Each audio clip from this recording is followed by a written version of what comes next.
안녕하세요. TV닥터 건강클리닉의 연교옥입니다. 안녕하세요. 이용입니다. 네, 어떤 질환을 초기에 발견하고 또 일찍 치료를 하기 위해서는 건강검진의 중요성이 더욱더 커지고 있습니다. 그리고 특히나 취직을 하기 전 그리고 일하는 도중에 어떤 질환에 걸리지 않았는지 확인하는 것도 굉장히 중요해지고 있죠. 네, 맞습니다. 그래서 요즘 취업 전에도 건강검진을 많이 하고요. 네. 그리고 사업주의 경우에는 의무적으로 근로자들의 건강검진을 보장해야 하는 등 건강한 환경에서 일하기 위한 여러 가지 노력들이 계속되고 있는 것 같습니다. 네, 그래서 오늘은 근로자들에게 꼭 필요한 건강검진과 그리고 대표적으로 발생할 수 있는 질환인 직업성 난청에 대해서 자세히 알아보겠습니다. 먼저 오늘 함께해 주실 분 화면으로 소개해드립니다. 우리에게 아직까지 생소한 직업환경의학. 직업환경의학과 전문의들은 스스로를 1토와 3토의 건강을 지키는 사람들이라 말한다. 쉽게 말해 일상생활이나 근로환경에서 발생하는 여러 가지 유해물질로 인한 직업병과 환경성 질환을 다루는 곳이 직업환경의학과다.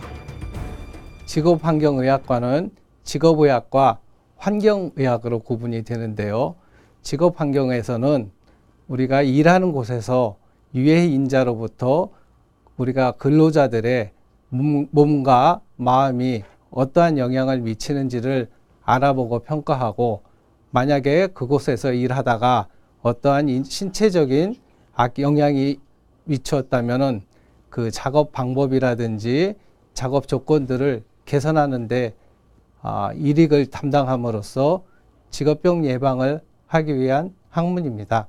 또한 환경의학이라는 것은 대기나 수질, 토양의 오염으로부터 유해 요인이 우리 인체에 어떠한 영향을 미치는지 알아보는 그러한 학문입니다. 직업의학의 목표는 특수한 작업 환경을 이유로 발생할 수 있는 직업병들을 예방하고 조기에 진단, 치료해 근로자의 건강을 지키는 데 있다. 과거의 직업의학이 소음성 난청과 진폐증, 직업성 암, 중독성 질환 등을 주로 진단하고 관리했다면, 최근에는 산업보건체계가 확립되고 서비스 업종이 늘어나면서 야간 작업 및 감정 노동 등으로 그 범위가 넓어지고 있다. 직업환경의학과에서 실시하는 특수건강진단은 산업안전보건법에 의거해서 179종의 유해 인자에 대한 근로자 건강관리를 위한 건강진단입니다. 실시 시기는 작업에 배치되기 전 배치 전 건강진단이 있고요. 임시건강진단, 수시건강진단이 있으며 정기적으로 하는 특수건강진단이 있습니다. 실시하는 주기로는 유해인자에 따라서 배치 후에 1개월, 2개월, 3개월, 6개월, 12개월에 따라 검진을 실시하고 있고요. 배치 후 검진이 끝난 이후에는 정기적으로 하는 특수검진이 있을 수 있습니다. 최근에는 야간 작업 근로자들에 대한 특수검진이 시행되고 있는데요. 야간에 교대 근무를 하는 의료기관에 종사하는 의사나 간호사뿐만이 아니고 응급적인 상황에 대처하기 위해서 교대 근무를 하는 소방관, 경찰관들이 해당이 됩니다. 대한민국은 여전히 산업재해 사망률 OECD 1위 국가. 지난 14년간 평균 매년 2,422명의 노동자가 산업재해로 사망하고 있다. 예방과 개선을 위한 노력들이 우리 사회 곳곳에서 계속되고 있지만 여전히 금지된 유해물질을 사용하다 건강을 잃는 것이 21세기 한국 사회의 현실이다.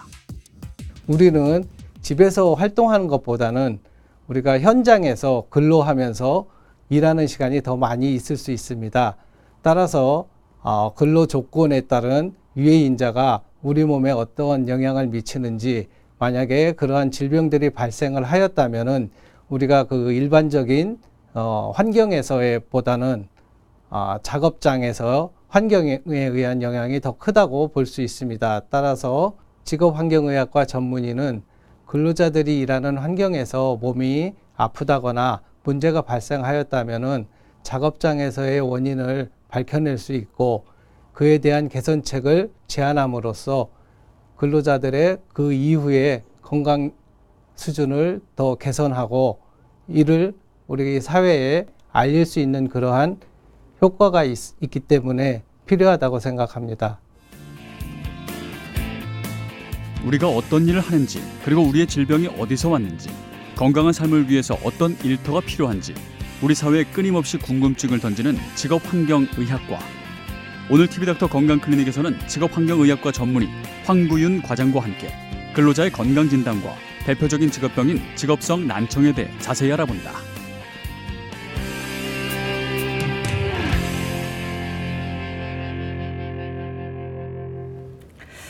네, 사실 이제 돌이켜서 생각해 보면 직장인들의 경우는 집에서 있는 시간보다 직장에서 있는 시간이 훨씬 더 많은 네. 시간을 차지하잖아요. 그리고 한국인의 경우 이 평균 근로 시간이 또 굉장히 길기도 합니다. 네, 맞습니다. 특히 어떤 특정 직업의 경우에는 일반적인 경우보다 훨씬 위험한 상황에 노출될 위험이 높기 때문에 보다 적극적인 예방과 조기 진단이 더 필요하기도 한데요.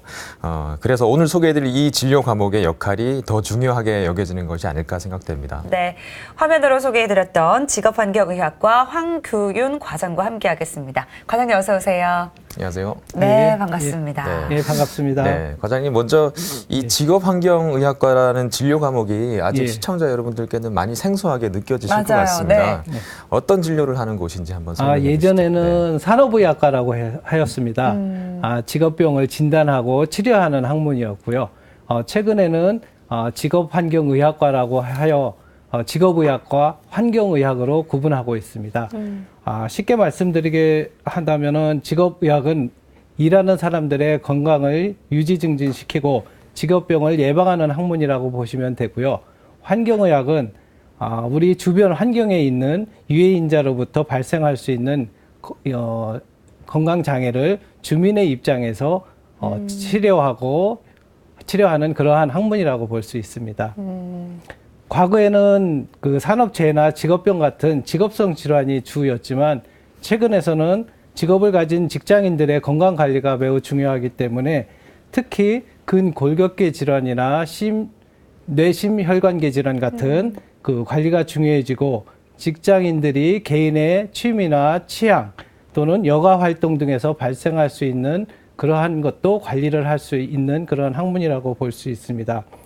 환경의학은 아직 크게 큰 발전은 없었지만 우리가 잘 알고 있는 새집 증후군이나 네. 미세먼지에 의한 건강 영향 또는 중금속 중독 같은 환경으로부터 발생할 수 있는 환경성 질환을 관리하고 치료할 수 있는 그러한 역할을 하고 있다고 보면 됩니다. 네, 요즘에 이제 더 관심을 많이 갖게 되는 네. 곳인 것 같습니다. 이제 직업환경의학과에서 하는 여러 가지 일 중에서도 오늘은 이제 근로자의 건강 검진에 대해서 좀 알아볼까 하는데요. 이 근로자의 건강 검진 왜 중요한 걸까요? 근로자의 건강 진단이 중요한 이유는 우리의 생산성과도 관계가 있습니다. 근로자가 근무하는 환경에서 환경은 보통 우리가 생활할 수 있는 일반적인 환경과는 많이 다릅니다. 유해인자도 다양할 수 있고요. 그 일반 환경보다도 오염도나 위험성도 매우 더 높습니다. 쾌적한 환경에서 근무함으로써 위험성도 적고 안전한 작업을 하게 되면은 그 근로자들이 생산할 수 있는 물품이나 품질도 매우 높아지기 때문입니다.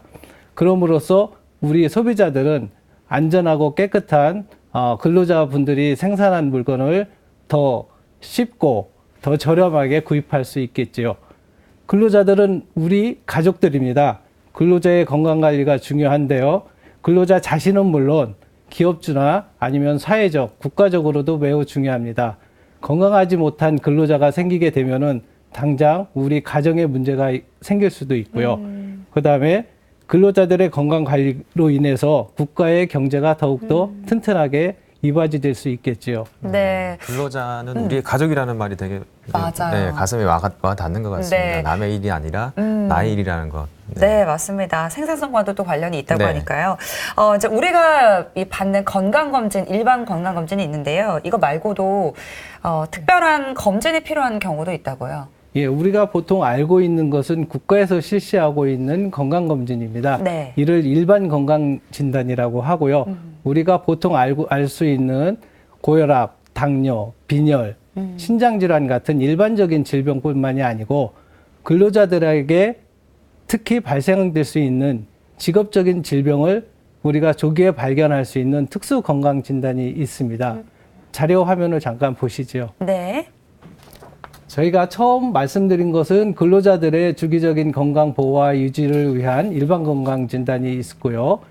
이러한 근로자분들이 사업장에 배치되기 전에 그 기초적인 건강 자료를 확보하고 해당된 유해 물질로부터 건강하게 일을 할 수 있을지를 그 평가하는 배치 전 건강 검진이 있습니다. 또한 이러한 배치 전 검진이 끝났다고 해서 다가 아닙니다. 일정한 기간에 유해인자에 따른 일정한 주기별로 우리가 주기적으로 업무에 적합한지 그거를 평가하는 특수 건강 진단이 있습니다. 그렇다고 저희들이 정기적으로만 하는 것은 아닙니다.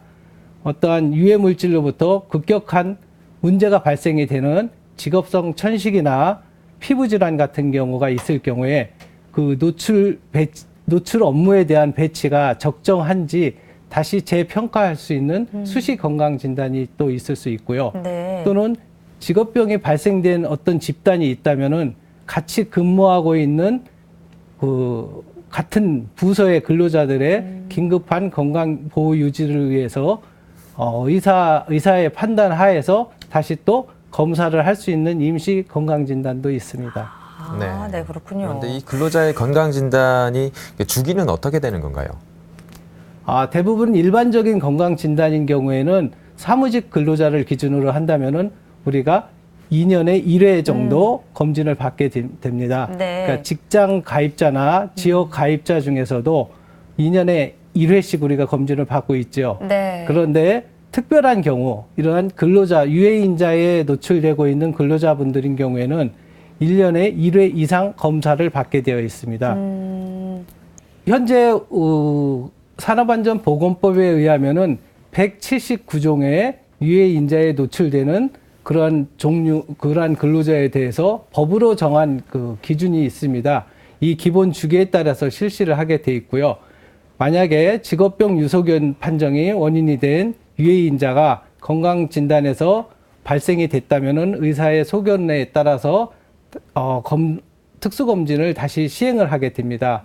또한 작업환경 측정에 의해서 우리가 법에 의한 기준 이외에 노출 기준을 초과하였을 때도 건강진단 실시 기준을 그 2분의 1로 단축해서 검사를 또 할 수도 있겠죠. 네. 이제 좀 검진에 대해서 더 자세하게 알아볼까 하는데요. 먼저 일반 건강검진, 올해는 좀 변화가 있다면서요? 예, 올해는 매우 많은 변화가 있었습니다. 네. 지역가입자와 직장가입자 모두에 해당이 되는 상황인데요. 2018년부터 제2차 국가건강검진 종합계획에 따라서 생애 주기별 검진 체계가 완성이 되었습니다. 그래서 올해는 다음과 같은 변경 내용이 있습니다. 네. 한번 보시죠. 과거에는 생애 전환기 검진을 별도로 또 실시를 했습니다. 그래서 병원에 2번 찾아오는 그런 경우도 있었지만 이번에는 일반 건강검진과 생애 전환기 검진이 통합이 되었습니다. 또한 마찬가지로 의료 수급자에게는 생애 전환기가 적용이 안 되었지만 66세 이상의 의료급여 수급권자에도 일부 적용을 하였습니다. 네. 그리고 우리 가장 문제가 된다고 생각하는 그 치매에 대한 예방을 위해서 인지기능 장애 검사가 66세 이후에는 2년에 한 번씩 계속 연속적으로 검사를 하게 돼 있고요. 뇌 심혈관계 위험도하고 건강 위험 요인 평가를 주기적으로 하게 됩니다. 또한 예전에는 고혈압이나 당뇨 의심 시에 검진기관에 재방문해서 재검사를 받았지만 지금은 의심이 된다고 하면은 직접 의료기관에 찾아가서 진료 및 치료를 직접 받을 수 있는 불편하지 않은 그런 관계가 되겠습니다. 그리고 중증 장애인인 경우에 검진기관에 와서 검진을 받게 되는데 여러 가지 불편한 점이 있었습니다. 네. 그런데 이번에는 장애인 건강검진 기관을 지정을 해서 그에 합당한 대우와 시설과 이런 거를 갖추도록 조정을 하였습니다. 그리고 또한 그 검진을 담당하는 의사는 일정한 교육 과정을 이수를 한 아주 검증이 된 검진 의사로부터 예, 진료를 받으실 수 있습니다. 네. 네, 아주 많은 부분들이 바뀌어가고 있는 것 같은데 네. 좋은 쪽으로 변해가고 있는 것 같습니다. 네, 맞습니다. 그러면 이런 일반 건강검진에서는 어떤 검사들을 하게 되는 건가요? 보통 저희가 잘 알고 계시다시피 의사를 통해서 문진과 진찰을 통해서 우리가 검진 상태를 파악을 하게 돼 있는데요. 공통적으로 할 수 있는 검진 항목은 다음과 같습니다. 키와 몸무게, 허리 둘레와 같은 일반적인 신체 계측이 있을 수 있습니다. 이 경우 예전에는 약간의 그 모든 분들이 자기의 의지에 상관없이 자기의 그 정보를 노출을 됐는데요. 네. 이번에는 본인이 원치 않는다면은 본인이 직접 기입을 할 수도 있고 또는 자기가 신체적으로나 이런 것을 외부로 노출되기 싫다 하면은 그것을 생략할 수도 있습니다. 그리고 시력과 청력 검사는 물론 흉부 방사선 검사도 같이 하게 돼 있고요. 소변 검사는 대부분 단백뇨 검사를 하게 돼 있습니다. 예전에는 요당 검사라고 해서 당뇨 검사를 소변으로 하였지만 최근에는 혈액 검사를 통한 혈당 검사로 당뇨 검사를 하게 돼 있고요. 빈혈이라든지 간 기능, 신장 기능에 대한 검사가 공통적인 항목입니다. 네, 그렇다면 이제 성별에 따라서 또 연령에 따라서 추가되는 검사도 있을 것 같은데요. 한번 짚어주실까요? 예, 일반적인 검사 항목 이외에도 나이에 따라서 아니면 성별에 따라서 검사 항목이 추가되고 변동이 있습니다. 자, 그림을 보시죠. 네. 총 콜레스테롤이나 아니면 중성지방 이런 경우에는 남자와 여자에 따라서 그 검사하는 시기가 다릅니다. 남성인 경우에는 흡연이나 음주, 그다음에 생활 습관이 아무래도 여성보다는 덜 좋기 때문에 아마 24세부터 남자는 그 이상지질 혈증에 대한 검사를 시행을 하고요. 네. 여성인 경우에는 만 40세부터 합니다. 근데 예전에는 검진을 매년 이 이상지질 혈증에 대한 검사 항목이 포함이 됐는데요. 네. 지금은 4년마다 주기로 변했다는 것을 아셔야 됩니다. 그리고 만 40세가 되면은 B형 간염에 대한 항원항체 검사는 예전하고 동일합니다. 그건 만 40세 때 실시하는 거고요. 네. 이번에 가장 특징적인 것이 골밀도 검사가 추가가 됐습니다. 이것은 여성에게만 해당이 되고요. 54세, 66세에 검사를 하게 되고요. 전에 말씀드렸던 인지기능 검사, 치매에 관련된 검사는 66세 이상부터 2년마다 검사를 하고요. 정신건강 검사도 추가가 많이 됐습니다. 우울증에 관련된 검사인데요. 만 40세부터 10년 주기로 70세까지 검사를 하게 됩니다. 그리고 또 생활습관 평가를 하게 되어 있습니다. 네. 이것은 흡연, 음주, 비만, 식습관에 대해서 만 40세부터 마찬가지로 10년마다 평가를 하게 되어 있고요. 노인의 신체 기능 검사는 우리의 활동력이나 평형 감각을 평가하기 위해서 만 66세, 70세, 80세 때 검사를 하게 됩니다. 그리고 조금 전에 말씀드렸던 의료급여 수급권제에 대한 생애 전환기 검진이 다소 추가가 됐습니다. 그래서 네. 큰 차이는 없지만 약간 변동은 있습니다. 그래서 골밀도 검사 당연히 있고요. 인지기능 검사도 동일합니다. 그렇지만 우울증에 관련된 정신건강검사는 만 70세에, 생활습관 평가도 만 70세에 의료 수급권자는 약간 변동이 있습니다. 다릅니다. 그리고 노인 신체기능 검사는 동일하게 만 66세, 70세, 80세 때 시행이 됩니다. 네. 네. 그러면 이런 검사를 하고 나면 검사가 다 끝나고 나면은 뭐 결과를 통보를 받잖아요. 그러면 정상, 뭐 질환 의심 예. 이런 식으로 결과를 맞아요. 받게 되는 거죠. 예. 그래서 예전에는 우리가 그 A, B, C, D, R로 구분을 했습니다. 네. 그래서 A는 우리가 정상이라고 했고요. B는 정상이지만 관리가 필요하다. C는 좀 조심하고 주의를 하라는 뜻에서 C를 주었고요. 네. D는 일반적인 질환이 있다라고 생각한 경우를 우리가 D로 했습니다. 그리고 R이라고 해서 R은 다시 체크해 보라는 뜻으로 질환이 의심되는 경우를 R로 판정을 하였는데요. 올해는 약간 변동이 되어 있습니다. 마찬가지로 정상 A인 경우에는 검진 결과 아무런 문제가 없는 건강하고 양호한 경우에 A로 우리가 판정을 하고요. 네. 그리고 B는 정상입니다. 그렇지만 경계라고 저희들이 생각해서 건강에는 이상이 없으나 식생활 습관이나 환경 개선 등을 통해서 관리를 하라는 예방 조치 차원에서 B라고 저희가 했습니다. 그리고 일반적인 질환 의심이 되는 경우에 추적 검사를 한다거나 정확한 진단과 치료가 필요한 경우에는 질환 의심으로 저희가 판정을 해서 보내드립니다. 그리고 또한 고혈압이나 당뇨병 질환 의심인 경우에는 확진 검사 대상자로 저희가 판정을 합니다. 그래서 이분들은 직접 의료기관을 찾아서 진료와 어떠한 정밀 검사가 더 필요한 경우가 되겠고요. 이미 고혈압, 당뇨, 이상 지질혈증, 폐결핵으로 판정을 이미 받고 약물 치료를 받으시는 분에 대해서는 유질환자라는 판정을 하게 되어 있습니다. 그렇군요. 이제 저희가 지금까지 알아본 거는 이제 일반 건강 검진의 경우고요. 이제는 특수 건강 진단에 대해서 좀 알아보겠습니다. 어떤 검진인지 설명이 필요할 것 같습니다. 예, 특수 건강 진단은 유해 인자에 대한 건강 장애를 조기에 발견하기 위해서 실시하는 건강 진단입니다. 근로자 1인 이상에 근무하고 있는 경우에 사업주가 실시를 하게 되어 있는 거고요. 이 검사는 고용노동부의 인력, 시설, 기준을 가지고 그 허가를 받은 전국에 약 한 230여 개의 특수 건강 진단 기관에서 검사를 받으실 수 있습니다. 네. 그러면 이 특수 건강 진단에는 어떤 검사 항목들이 있는지 한번 설명해 주시죠. 그래서 특수 건강 진단은 각 검사 항목이 매우 다양합니다.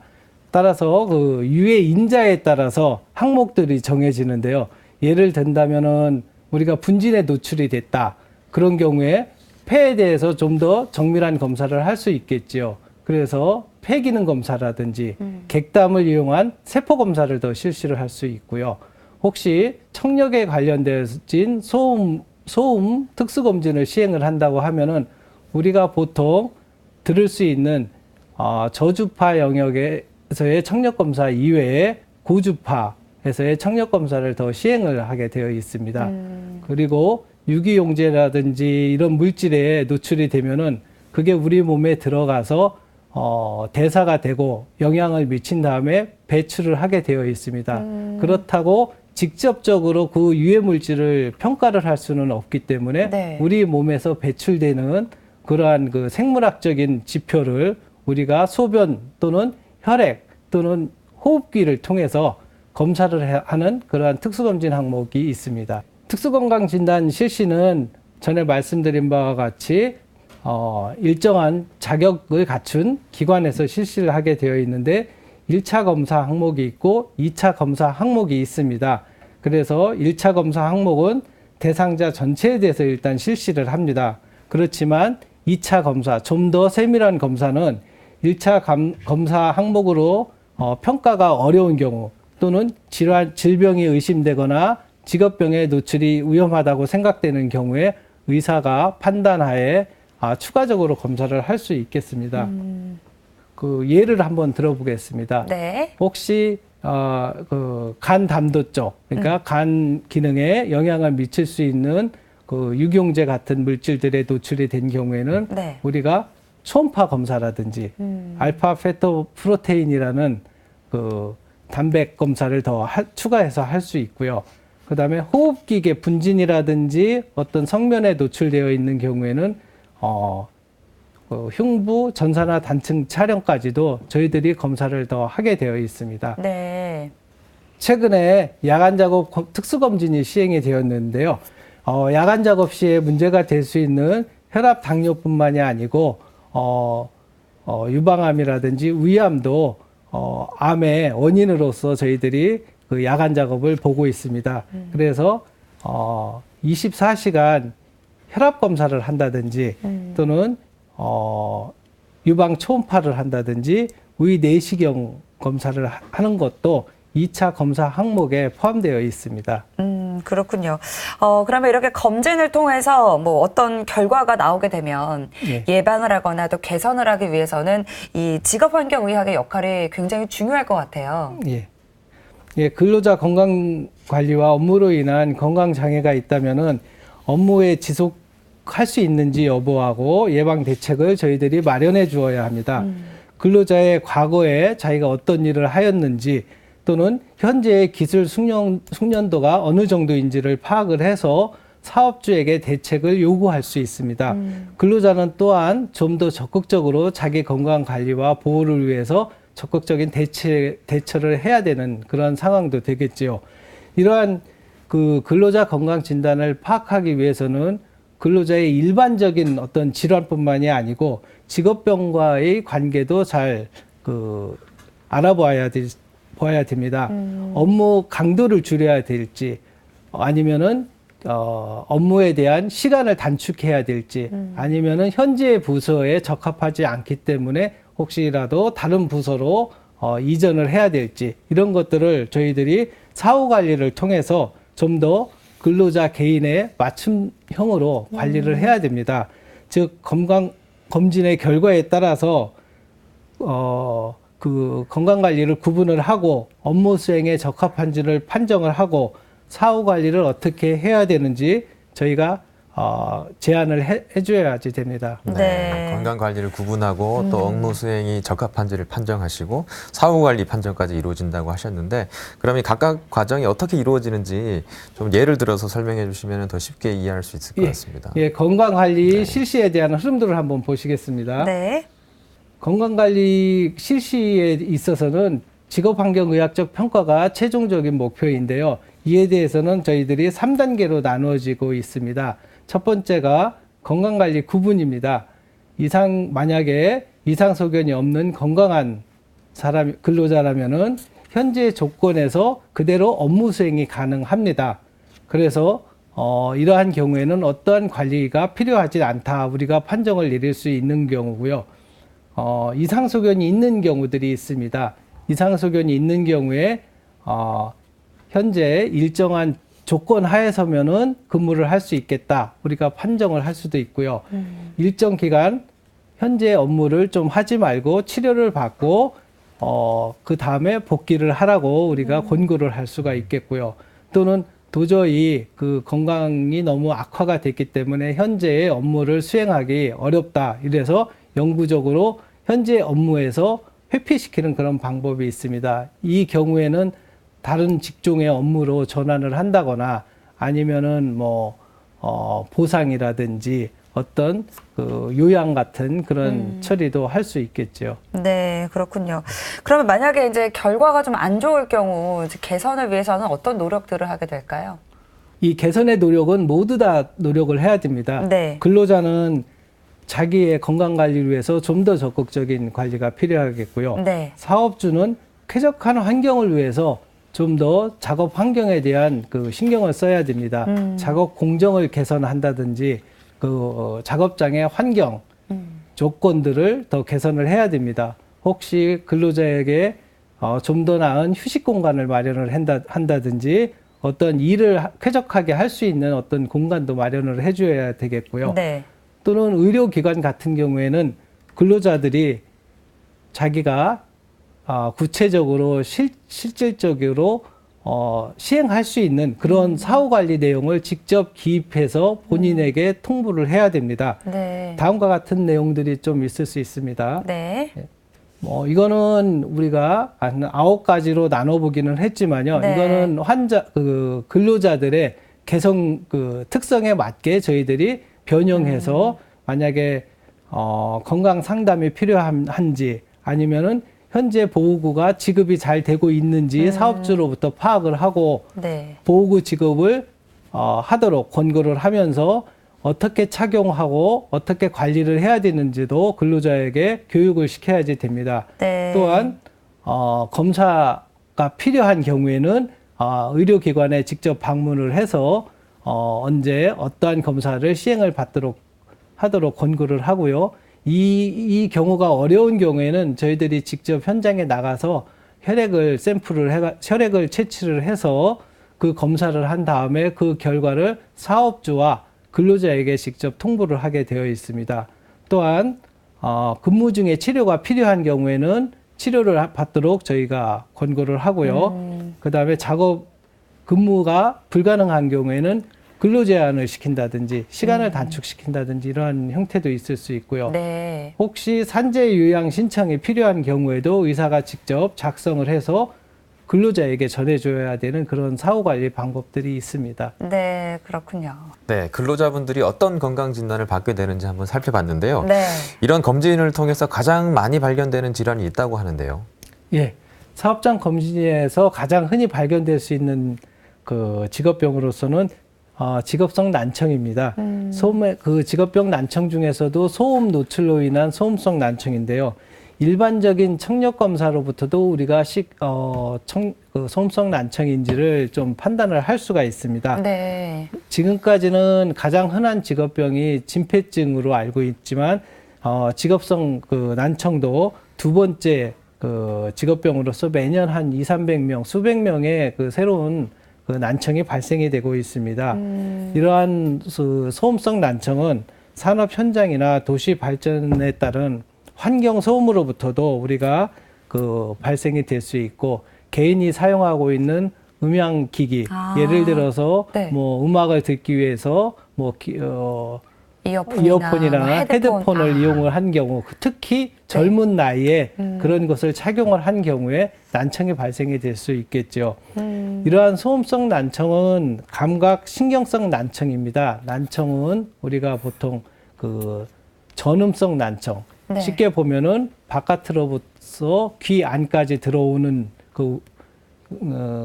내 문제가 생겼을 때 네. 그거를 전음성 난청이라고 하고요. 중이에서부터 뇌의 신경에 문제가 되는 경우를 감각 신경성 난청이라고 하는데요. 감각 신경성 난청은 우리가 회복이 불가능하고 그리고 그 신경에 손상이 있기 때문에 예방이 가장 중요하죠. 그렇군요. 이 직업성 난청의 경우에는 그러면 좀 어떤 환경에서 잘 발생을 하게 되나요? 보통 우리가 생각하기에는 소음만이 우리가 난청을 일으킨다고 생각할 수 있는데요. 네. 우리가 보통 생각할 수 있는 중금속도 난청을 일으킵니다. 그 이유는 청각에 어떤 악영향을 미칠 수 있기 때문이죠. 네. 그래서 비소라든지 수훈, 납 같은 경우에도 청각장애를 일으킬 수 있고요. 화학물질 같은 경우에도 역시 그 청각에 문제를 일으킵니다. 그래서 시안 화합물이라든지 벤젠, 아닐린 또는 일산화탄소, 아황산가스 같은 경우에 노출이 되어도 우리가 청각에 장애를 일으킬 수 있습니다. 여러 가지 원인도 있지만 네. 그중에서 가장 많은 것이 지속적인 소음 노출로부터 있을 수 있고요. 우리가 진동에 의한 경우, 기압 차이에 의한 경우도 난청 유발이 됩니다. 네. 네. 저 같은 경우도 아주 시끄러운 장소를 가보면 귀에서 이렇게 통증이 느껴지기도 하더라고요. 가끔 그럴 때 있죠. 네. 불편하고. 근데 특히 산업 현장에 일하시는 분들은 이런 경험을 하시는 분들이 훨씬 많을 것 같아요. 예, 맞습니다. 소리는 우리 귀에 어떤 공기나 물을 통해서 우리가 전달되는 그런 과정입니다. 네. 소리라는 것은 진동면에서 공기의 압력이 높고 낮은 파동이 생겨서 전파돼서 우리가 청각을 자극하게 될 때 우리가 느끼게 되는 거죠. 우리가 느낄 수 있는 가청 영역과 음역을 한번 보겠습니다. 네. 우리가 들을 수 있는 주파수의 범위는 대략 20에서 2만 헬츠까지 있습니다. 우리가 보통 말소리 같은 경우는 한 250에서 한 3000 헬츠가 우리가 보통 회화음이라고 해서 네. 우리가 잘 들을 수 있는 경우고요. 아까 지금 말씀하셨던 음악 같은 경우는 네. 조금 더 넓습니다. 그래서 음악 같은 경우에는 50헬츠에서부터 10,000헬츠까지의 영역이 좀 넓게 돼 있는 거고요. 네. 우리가 보통 생각하는 소음이라는 것은 우리가 원치 않는 소리입니다. 그래서 정신적, 신체적으로 인체에 유해한 소리가 우리가 소음으로 볼 수 있는 건데 네. 만약에 좋은 음악이라고 해도 밤에 아니면 내가 잠을 잘 때라든지 좀 명상을 하고 싶을 때 나타난다면 이것도 소음이 될 수가 있겠죠. 그리고 그림에서 보시는 바와 같이 우리가 들을 수 있는 네. 그 범위는 대략적으로 0데시벨에서부터 120데시벨까지 상당히 큰 범위의 소리를 들을 수 있습니다. 이러한 가청 영역을 넘어서게 되면은 말씀하신 바와 같이 귀에 통증을 유발을 하고 네. 혹시 갑작스러운 소리가 커진다면은 그때는 고막이 파열될 수도 있는 그런 외상성 난청이 발생할 수 있습니다. 네, 그렇군요. 그러면 어느 정도의 소음에 또 얼마큼 노출이 돼야 이게 소음 작업이라고 명명할 수 있을까요? 예, 우리가 보통 소음 작업이라고 하면은 근로자를 기준으로 대상으로 해서요. 하루에 8시간 작업을 우리가 한다고 하면은 85데시벨 이상 발생이 된다면은 소음 작업이라고 합니다. 네. 자, 그림을 보시면은요. 우리가 크게 연속적으로 나올 수 있는 그 연소음과 그리고 단소음, 그리고 충격 소음으로 나눌 수 있습니다. 보통 소음은 그 연소음이라는 것은 1초 이내에 계속 소음이 나오는 경우를 연소음이라고 하고요. 단소음이라고 하는 것은 1초 이외, 그러니까 1초를 넘어서 나타나는 소리를 우리가 단소음이라고 합니다. 그리고 여기에서 말씀드리는 강력한 소음 작업인 경우에는 90데시벨에서 일일 8시간 이상 근무를 한다. 이러면은 우리가 노출 기준을 초과한 강력한 소음 작업이라고 할 수 있습니다. 우리가 충격적인 소음도 소음 작업이라고 합니다. 그래서 120데시벨 이상의 하루에 1만 회 이상 노출되었을 때 이 경우도 소음 작업이라고 우리가 합니다. 그렇군요. 그러면 이렇게 난청이 발생하면 난청을 좀 진단하기 위해서 그 청력 검사 같은 것도 필요할 것 같은데요. 어떻게 이루어질까요? 예. 대체적으로 청력 검사는 주관적인 검사와 객관적인 검사로 나뉘어질 수 있습니다. 그래서 가장 중요한 것은 주관적으로 자기가 느끼는 바를 우리가 평가하는 게 좋은 건데요. 네. 그림을 보시면은 네.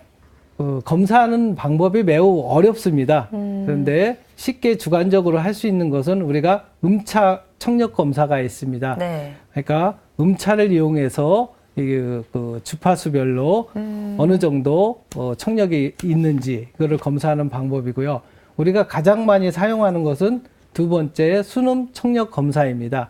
귀로서 얼마만큼 잘 들리는지 기도 청력과 그다음에 우리가 귀가 아닌 우리의 몸 자체로 느끼는 그런 골도 청력을 검사해서 청력 평가를 할 수 있습니다. 네. 여기서 보시면은 어음 청력 평가는 우리가 표준화된 말로써 우리가 말을 해서 얼마만큼 잘 이해를 하는지 하는 그런 검사 방법입니다. 이러한 모든 방법들은 주관적으로 자기가 얼마나 잘 느끼는지를 피검자들이 대답을 해야 되는 경우고요. 네. 두 번째 객관적인 검사 방법은 우리가 직접 기계라든지 결과물을 직접 볼 수 있는 방법들이 있습니다. 네, 이렇게 주관적 검사와 객관적 검사로 청력 검사가 이루어지게 되는 거군요. 그러면은 우리가 어느 정도 못 들어야 이 청력 장애라고 얘기를 할 수 있는지. 예, 보통 궁금한데요. 네. 우리가 아까 근로자 건강진단 얘기를 했었기 때문에요.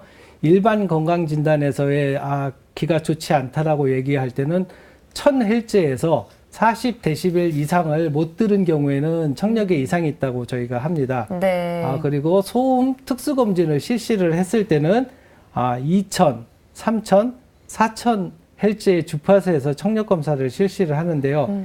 2000에서 30데시벨, 3000에서 40데시벨, 4000에서 40데시벨 이상 청력 손실을 보인다면은 우리가 이상이 있다고 볼 수 있습니다.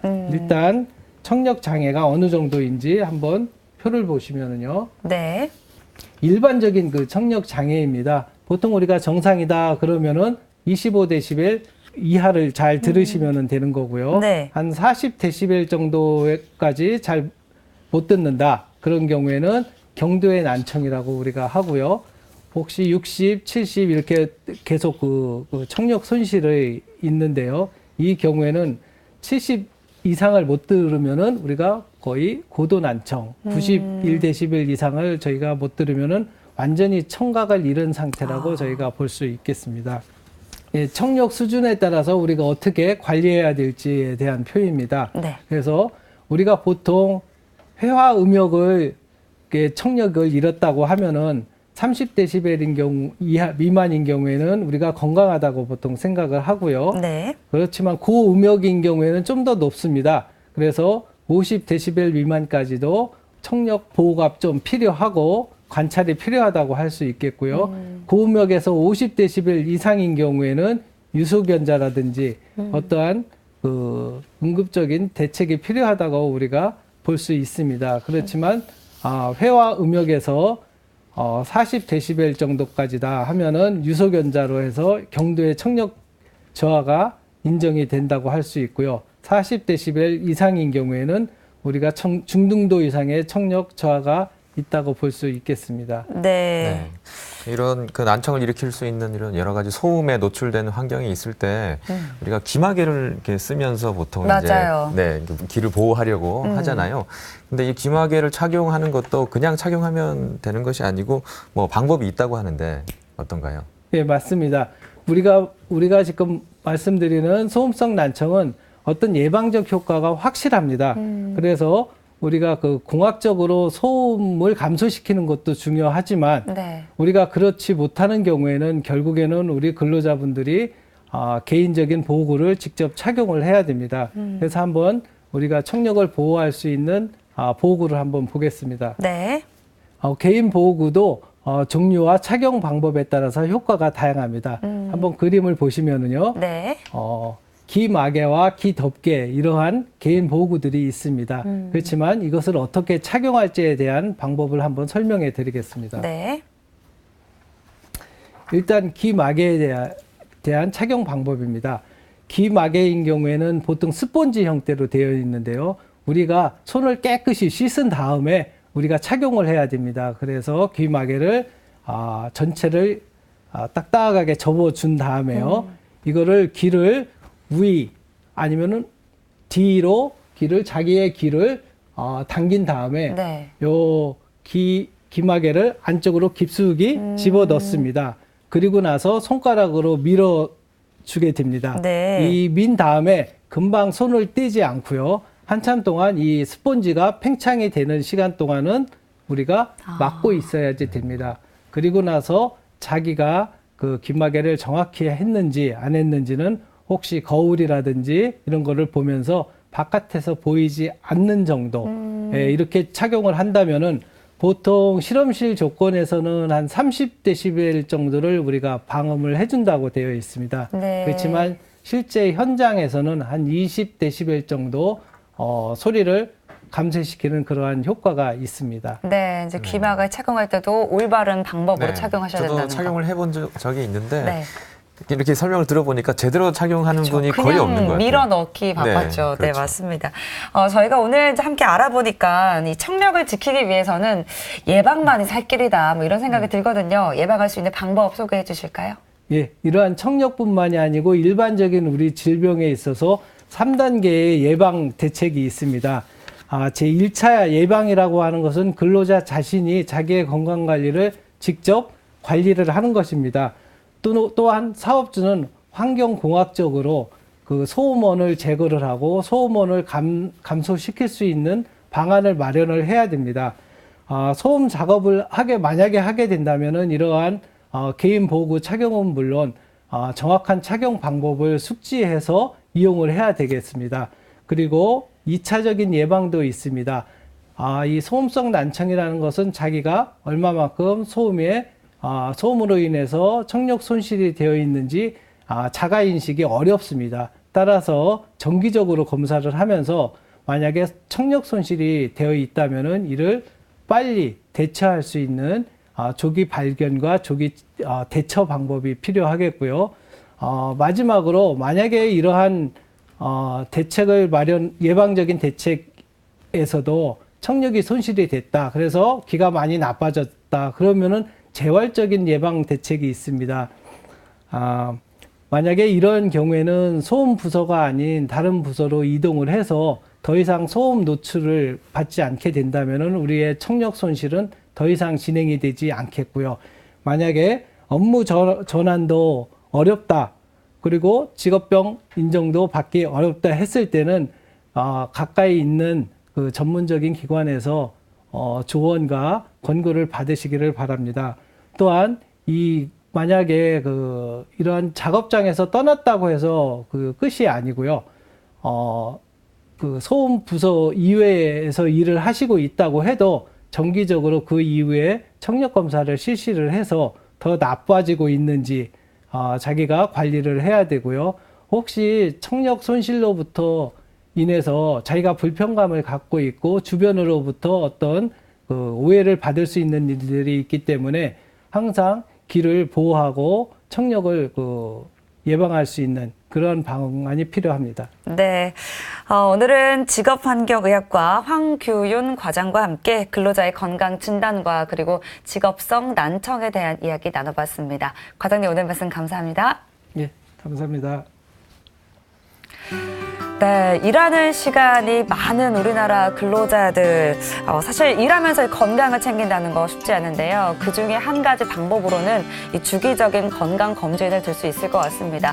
꼭 잊지 마시고 하시길 바랍니다. 네, 그리고 사업주와 근로자 모두 건강한 작업 환경을 만들기 위해서 같이 노력을 해야 된다는 것도 잊지 않으셨으면 좋겠고요. 네. 괜찮겠지, 그리고 뭐 이 정도야 하는 생각으로 방치했다가는 자기도 모르는 사이에 맞아요. 소중한 건강을 잃을 수 있다는 것 꼭 명심하셨으면 좋겠습니다. 네, TV닥터 건강클리닉 오늘은 여기까지고요. 저희는 다음 주 이 시간에 다시 찾아뵙겠습니다. 고맙습니다.